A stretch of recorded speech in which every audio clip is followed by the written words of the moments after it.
When I was probably 8 years old, one of the things that me and my family used to do all the time was we'd go to Lifetime Fitness. Mom would go and she would work out and have a good time, and we'd go to the, I don't know, like child care center thing and play games, meet people. And then during the summer, it was one of our favorite traditions or activities that we do. After all of that was over, we'd go to the swimming pool, and we'd go and have a good time, swim. And but the thing about the Lifetime Fitness and the swimming pool there is there was a huge water slide.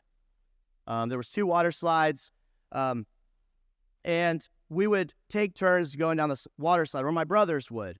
They would go and they would enjoy the water slide, but I was way too scared to go up and climb the tower and go down the water slide. It looked like about 1,000 feet high, and so I wouldn't do it. And so my mom and dad, if he was there, were great parents, and they would try and say, Josh, come on, conquer your fears, go down the water slide. It'll be fun. You'll enjoy it. My brother's doing it. Caleb, my older brother, he would go down and down and down, and I would just sit there and watch. And I was like, man, I'm going to die if I go down that thing. And so, my parents they would just try and coax me like, Joshua, you can do this. Until finally, I just told him no. But then my mother, who is a great mother, she tried a new tactic. She was like, well, I'll bribe him.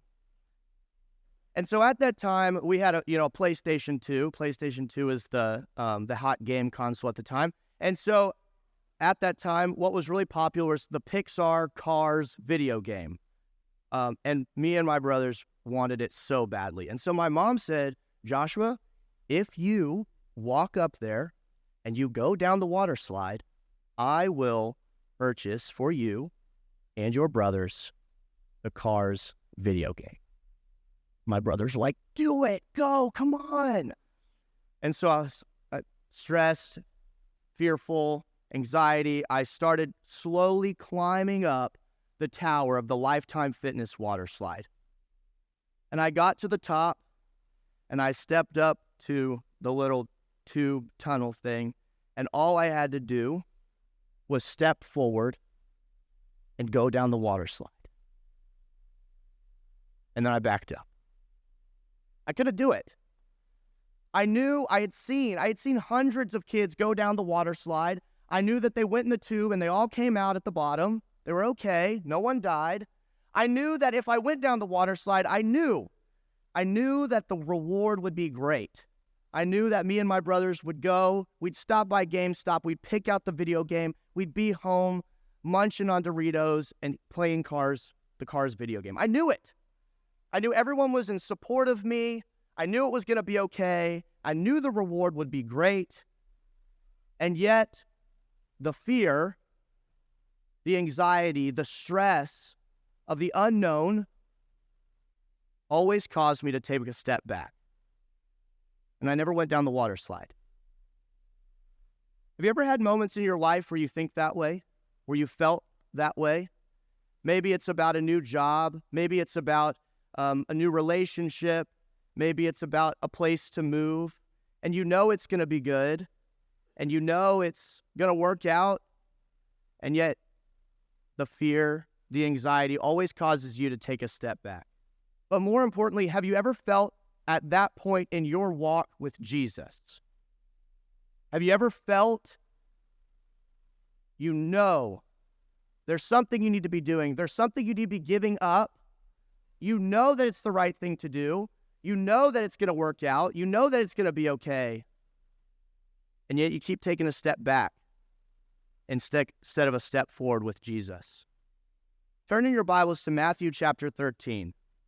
Matthew chapter 13, we're going to read verses 44 through 46, a parable of Jesus. I want to thank you for being here today. Thank you for the opportunity to speak before you. I know many people in this congregation, and there's many new faces. Every time I come back here, it's encouraging to see the growth of this congregation. But I'm constantly reminded every time I come back here of what this congregation is and its pursuit of Jesus. I've got to visit a lot of places over the past 4 years while living in Florida, and there is something unique about this congregation. And so thank you for what you're doing in the kingdom. Thank you for who you choose to be. Thank you for the investment that you've made in my life over the years. It's good to be with you. Matthew chapter 13, verses 44 through 46. The kingdom of heaven is like a treasure hidden in the field, which a man found and hid again. And from joy over it, he goes and sells all that he has and buys that field. Again, the kingdom of heaven is like a merchant seeking fine pearls. And upon finding one pearl of great value, he went and sold all that he had and bought it. In this parable, Jesus is teaching something immensely powerful and immensely simple to understand. And yet, through these few short verses, we find something overwhelmingly difficult to do in our own lives. What we understand from this parable is that the kingdom of heaven is worth anything and everything in our lives. Anything and everything. And yet, we see in our own lives, in the lives of others, in the world around us, how often we step back from the kingdom of heaven and live a completely different life. You see, the problem is we can always find something to get in the way despite knowing the reward, despite knowing the good that will be in our lives by accepting and following the kingdom of heaven. We can always find something to get in the way.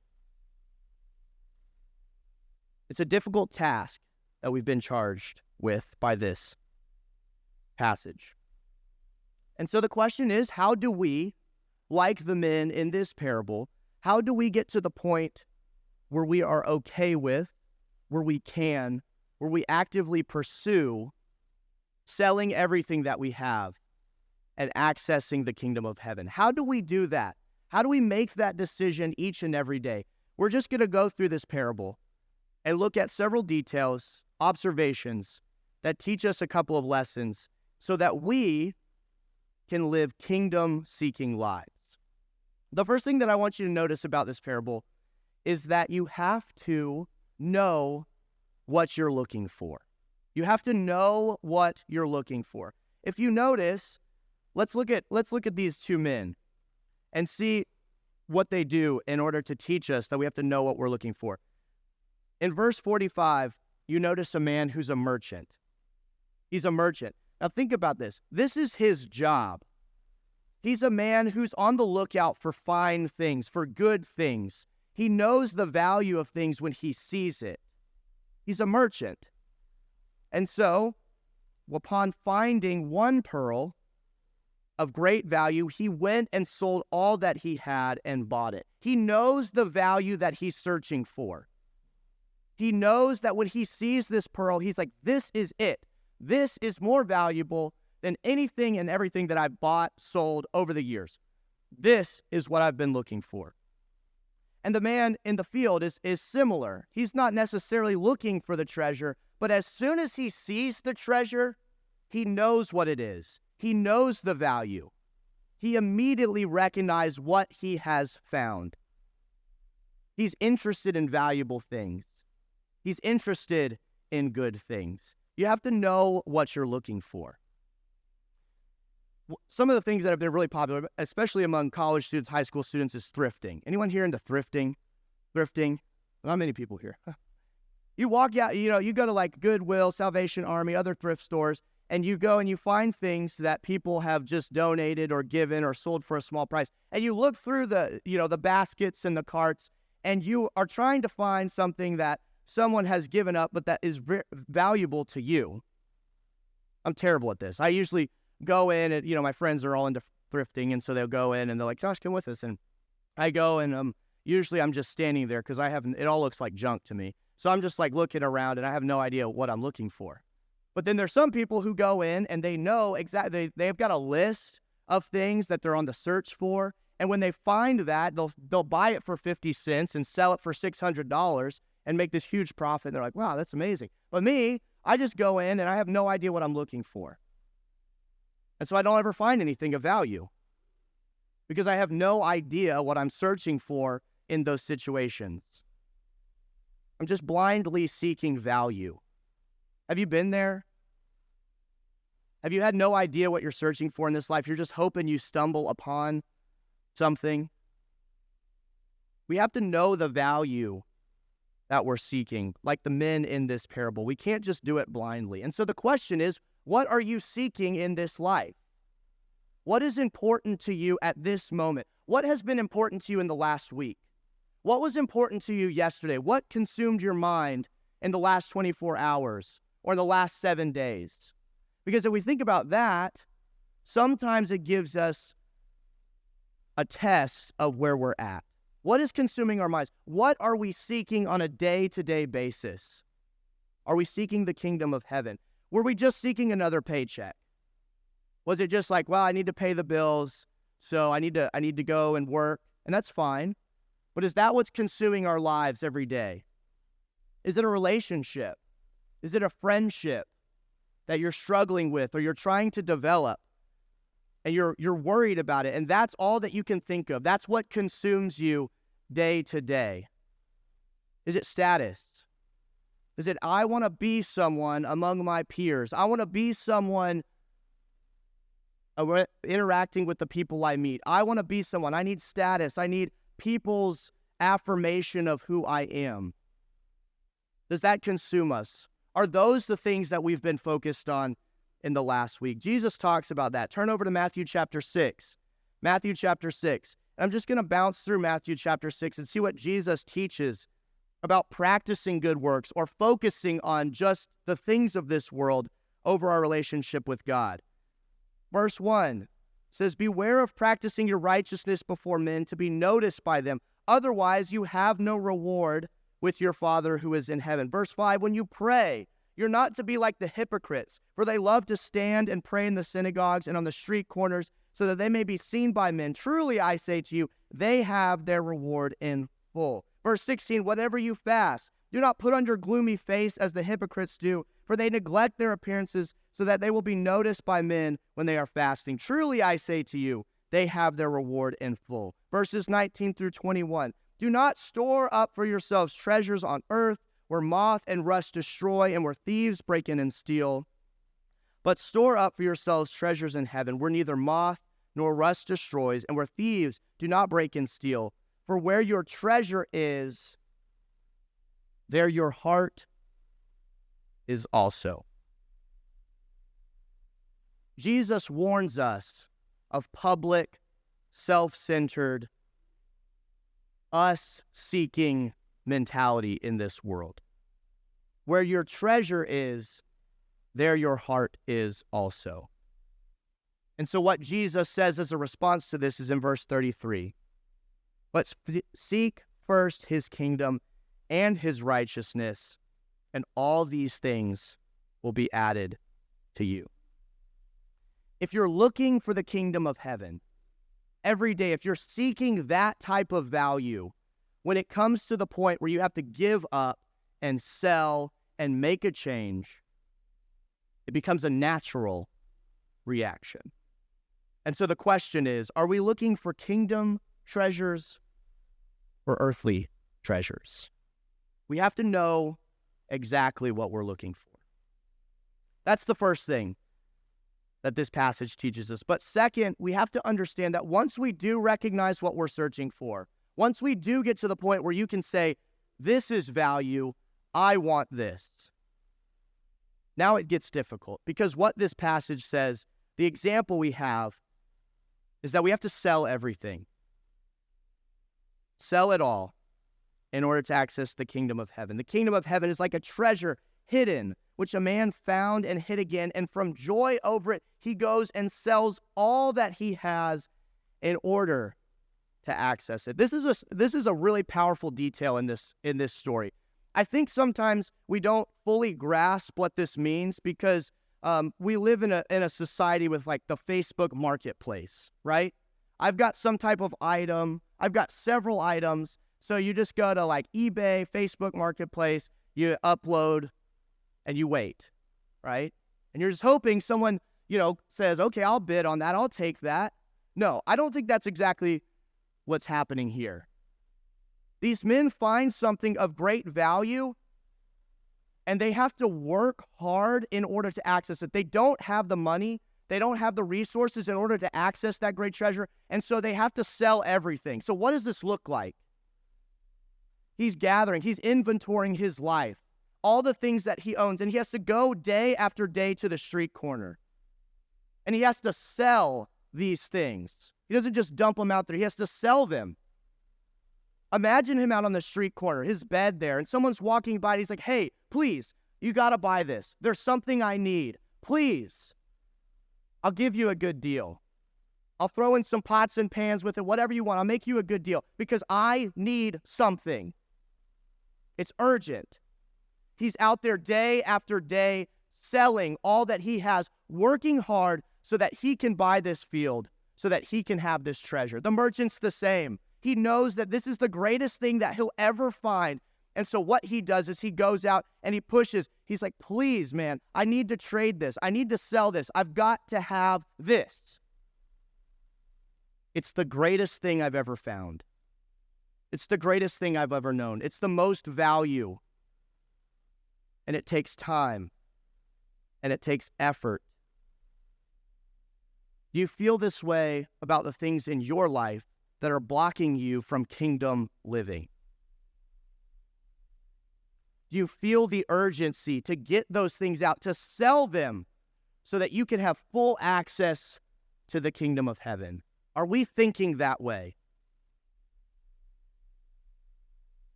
And maybe you are.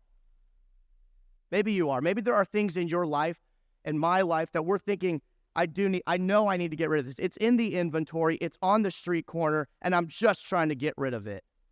That's all I'm trying. Keep working. Don't lose hope, because Jesus is on your side. And he wants you. He's there with you, saying, this is a good deal. You want to buy it. Get it out. Don't be discouraged. Keep working. This parable is meant to show us the intentionality behind these men. That they're getting over the roadblocks of fear and greed. But it's not going to be instant. It's not going to be one upload and wait. It takes work. Matthew chapter 7, Jesus again speaks to this. He talks many times in the book of Matthew about the kingdom of heaven.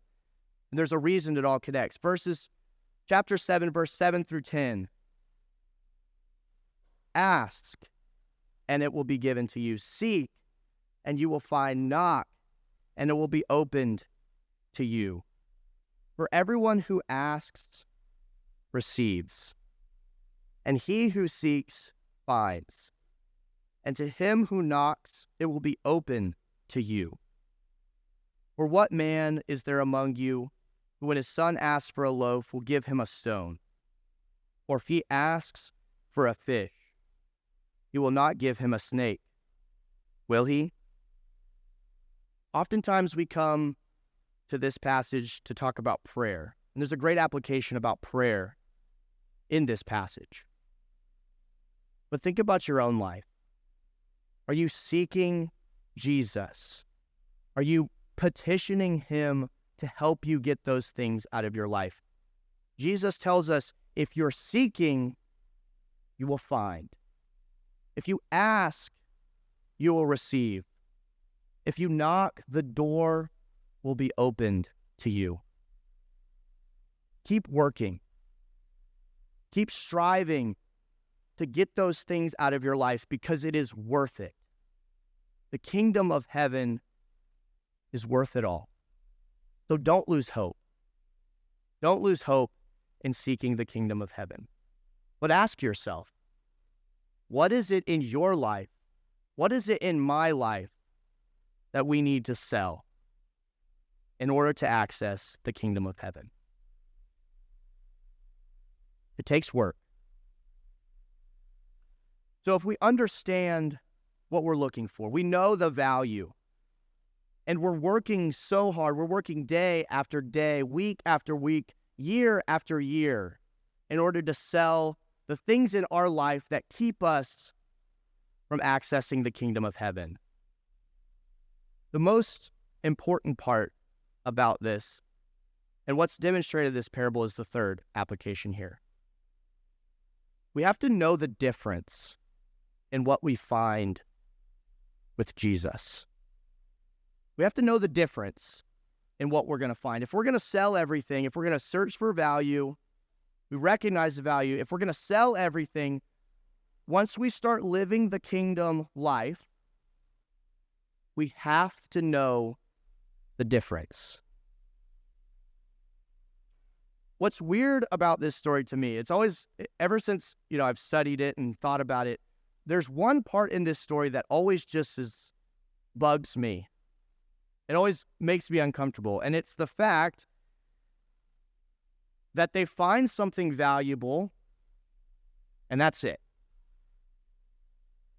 The man finds the field with a treasure.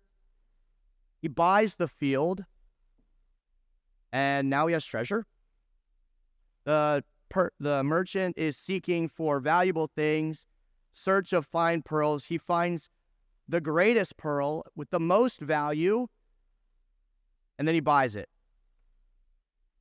And we're like, and? The way that I would have this story end, the way that I would think it would end, is you find the field guy, and he goes and he buys this field, and he gets this treasure, and this treasure just multiplies over and over. He's able to buy the second piece of land, the third piece of land. Now he's got this big empire of land throughout the kingdom, right? He's got like $10-20 million in real estate. He's running for like president of Galilee or something. He's ready to go. He's like, man, this is awesome. Found this treasure. Here I am. It's just doing good things for me over and over and over again. I'm so glad that I sold everything because now I've got it all. Or the merchant, right? Maybe he found this pearl of great price. It's what he was seeking. He buys it, and now he's well known throughout the community. Everyone knows that's the guy who's got the greatest pearl. He's well known among the merchants. He's got, he opens some kind of, museum or something so people can come in, pay a couple of bucks, see the pearl of great price. He starts saving up money. He can send all his kids to merchant college or whatever. He's like, that's what I expect. Where's the, if you could pardon the business term, the ROI? Where's the return on investment in this story? So you're telling me, Jesus, that I need to seek valuable things. When I find it, sell everything, and then that's good? That's the way I look at this story. I want to know what I get because I follow Jesus. But that's not what kingdom living is all about. It's not about you access the value of Jesus' kingdom. It's not about getting rid of the things in your life so that you can have a new job or you can find the perfect person to live life with you. Sometimes those things come along, but that's not what kingdom living is all about. There's a difference in what we are called to do and who we are called to be by living in the kingdom of heaven. The pearl and the treasure are life with Jesus, not what you get from a life with Jesus. Turn over to Luke chapter 14. Luke chapter 14. And I'm just going to warn you, this passage is only going to make it harder. Luke chapter 14, verses 25 through 33. People are coming to Jesus, wanting to know what he has to say. Now large crowds were going along with him. And he turned and said to them, "If anyone comes to me and does not hate his own father and mother and wife and children and brothers and sisters, yes, even his own life, he cannot be my disciple. Whoever does not carry his own cross and come after me cannot be my disciple. For which of you, when he wants to build a tower, does not first sit down and calculate the cost to see if he has enough to complete it? Otherwise, when he has laid a foundation and is not able to finish, all who observe it begin to ridicule him, saying, "This man began to build and was not able to finish." Or what king, when he sets out to meet another king in battle, will not first sit down and consider whether he is strong enough with 10,000 men to encounter the one coming against him with 20,000? Or else, while the other is still far away, he sends a delegation and asks for terms of peace. So then, none of you can be my disciple who does not give up all his own possession. Jesus calls us at the beginning of this to follow him.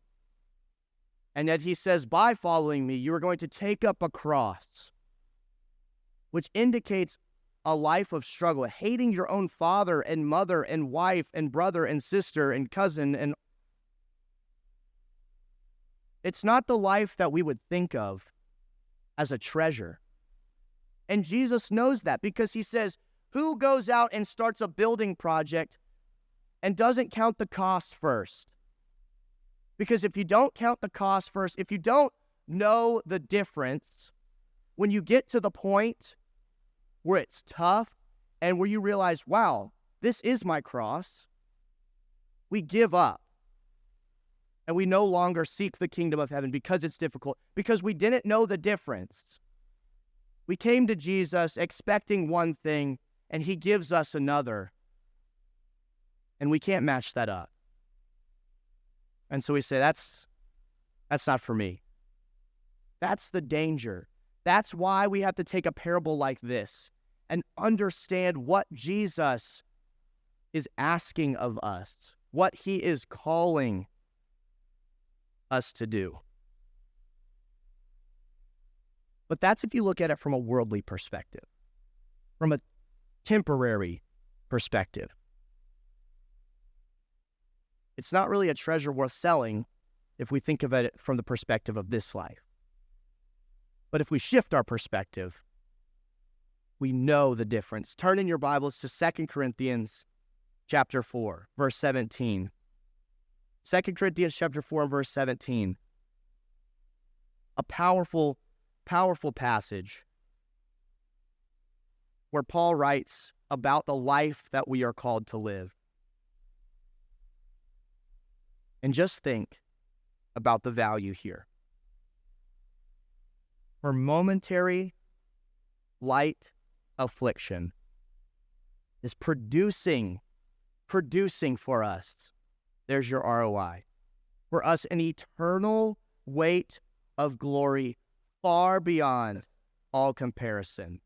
While we look not at the things which are seen, but at the things which are not seen. For the things which are seen are temporal, but the things that are not seen are eternal. Beyond all comparison. When these men found this treasure and this pearl, they said, that is beyond all comparison. Life with Jesus, the kingdom walk, is living how we're going to live eternally.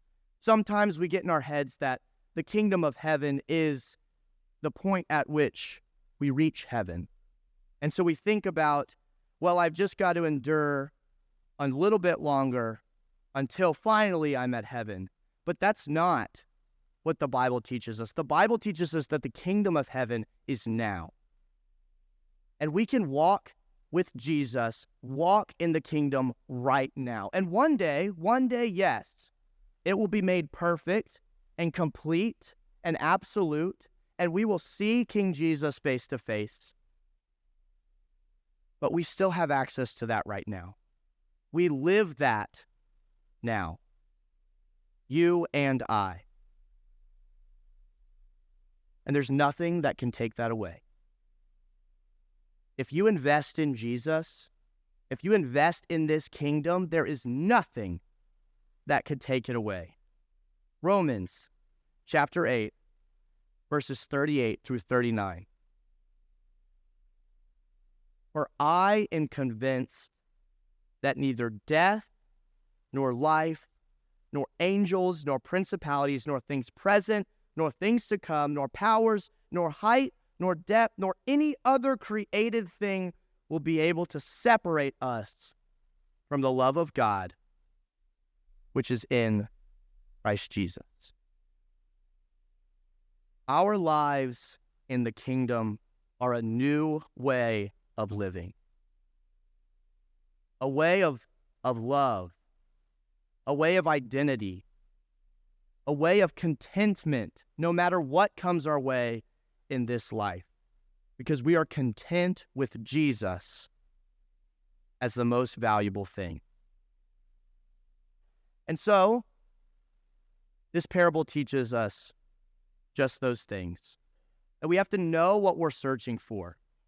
We have to know the value that we're seeking. That we have to work hard.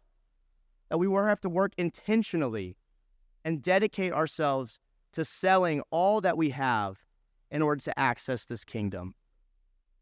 And that we have to know the difference. We have to know that it's not about the things of this world, but it's about eternity and walking an eternal life now and in the future. The kingdom of heaven is like a treasure hidden in the field, which a man found and hid again. And from joy over it, he goes and sells all that he has and buys that field. Again, the kingdom of heaven is like a merchant seeking fine pearls, and upon finding one pearl of great value, he went and sold all that he had and bought. Where are you in this story? Are you seeking something greater? Are we willing to sell anything and everything in order to access the kingdom of heaven? In order to get the roadblocks out that keep causing us to stumble? Because the grace of Jesus is extended to us each and every day. Are we focused on the blessings of this world, or are we focused on living a kingdom-seeking life? And Jesus suggests to us through this beautiful parable that the kingdom of heaven is worth everything that we have. It's a place of hope. It's a place of meaning. It's a place of love. It's a place of identity. It's worth it all. When I stood at the top of that water slide all those years ago, I knew what the reward was. I knew that it would be okay. I knew that I would have a great time. I knew at the end we'd have that Cars video game. And I look back on that moment and I think, really? I've seen that water slide since then, and it's probably like this tall. I look back and I can't comprehend how I wouldn't have gone down the water slide. All I had to do was take one step forward. And so the question for us is simple. What is keeping you from the kingdom of heaven right now? Because the Bible tells us, Jesus tells us that if we take that step forward, if we overcome the fear, the anxiety, if we get rid of the things that are keeping us from completely trusting in Jesus' grace and mercy, that we will look back and never regret it. That we will look back and say, that was the right decision. That was a decision that I would make over and over and over and over again every day. What's keeping you from the kingdom of heaven?